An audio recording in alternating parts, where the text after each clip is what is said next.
Hi Tuesday takeaway community, it's Penny. Welcome back. All right, today the weather here is a little bit darker and windy right at the moment. It was sunny this afternoon. I got out for a little walk, but outside of that the weather is changing. I got lots of yellow leaves down on the grass looking through my window. I hope you had a great week. I had an awesome week too. There are so many wonderful things. Again, it's how do I choose what to talk about with you? It's challenging. I almost need a daily vlog here. But one of the ones that I thought was really important to talk about is I was chatting with a fellow entrepreneur, and she is a one-person show. She doesn't have any employees working for her. She doesn't have a lot of extra time, and she finds she doesn't have a lot of time to do those social posts or make videos. I don't even know if she's making videos, but she's not having the time just to do posts on her channels. And she was asking me, like, where do I get the time, or how do I organize this? And I've got some ideas. So just hold on tight.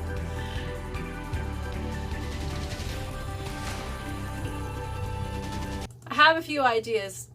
The first one is you could, or she could, and I have done it in the past too, is partner with another entrepreneur or an influencer that you know, and partner doing a showcase about something that you're both passionate about, or maybe just posting, having that other entrepreneur or that other influencer post something about you, so that your name and your face gets in front of that other entrepreneurs or that influencers group of people, which is going to be different than your group of people. So that's one. And then you can take turns promoting back and forth for each other too. It doesn't have to all just be one way. Something that I did earlier in the year is for Saskatchewan Entrepreneur Week, I showcased some fellow entrepreneur women that I know, and I just simply showcased them and put it on my social media, and they shared it to their social media. So they got some good exposure that way, and also I was linked to that. So there could be some people noticing that I was posting that, so I got some exposure that way too. The second thing is share some of the social media responsibilities. Now, for the gal that I was speaking with earlier this week, she doesn't have any employees, so who could she call on to help her? Well, perhaps she could ask for a volunteer to help support her company. Perhaps it could be a family member or a friend. And those family members or volunteer or friend could do some of the social posts for her on her behalf. You can add people as admin to your business site on Facebook, or you can use Hootsuite, which is a way of scheduling ahead of time, and on Facebook you can actually schedule posts ahead of time too, so you could sit down once a month or every few months and just schedule everything that you're going to be doing, and then all of the fun extra things that come up, you would just do them as they come. But if you have something scheduled every week, then that's like consistency, and we need consistency. Now you could hire someone, and that is another option if it's in your budget. Okay, so first thing is you could partner with other influencers or other entrepreneurs and showcase each other back and forth, or promote each other back and forth.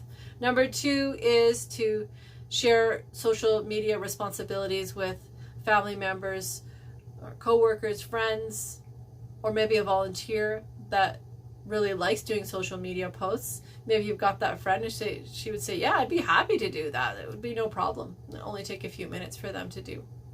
All right, number three. So number three is you need to focus on one or two platforms only. Try not to do too many platforms at once. You can always add more as you become better at making those social posts and being able to be consistent. So I would recommend, got cats in the background meowing, I would recommend just focusing on one or two platforms at once, and then add as you go along. All right, number four, build your followers by adding value to their life. So every post that you post needs to add value to the person who's viewing it. what does that mean? That might be, if you're a hairdresser, it would be some tips about doing your hair. If you were a gardener, it would be tips about doing gardening, or special tips about broccoli. Let's say I grew I grew broccoli this year, and it was just gorgeous. Gorgeous. Anyways, so I have some tips for broccoli. And actually, digressing a little bit on the broccoli, I tied up the leaves, and I heard that from a friend, so I tied up the leaves, and the broccoli didn't get eaten up alive by the bugs. The little cat really wants in. Okay, the fifth thing. I'll hurry up. I'll be quick. The fifth thing is focus on long-term success, and try not to get too down depending on, I don't know if this is making much of a difference right at this point in time. But the more content you have out there, the better, and success will build over time. All right, down in the description, I'll list all of these 5 tips for handling your social media. I'll put that down in the description. And there's also an article that I read where I got the bulk of this information, and I'll put the link down in the bottom too. Until next Tuesday, have a great week. Bye.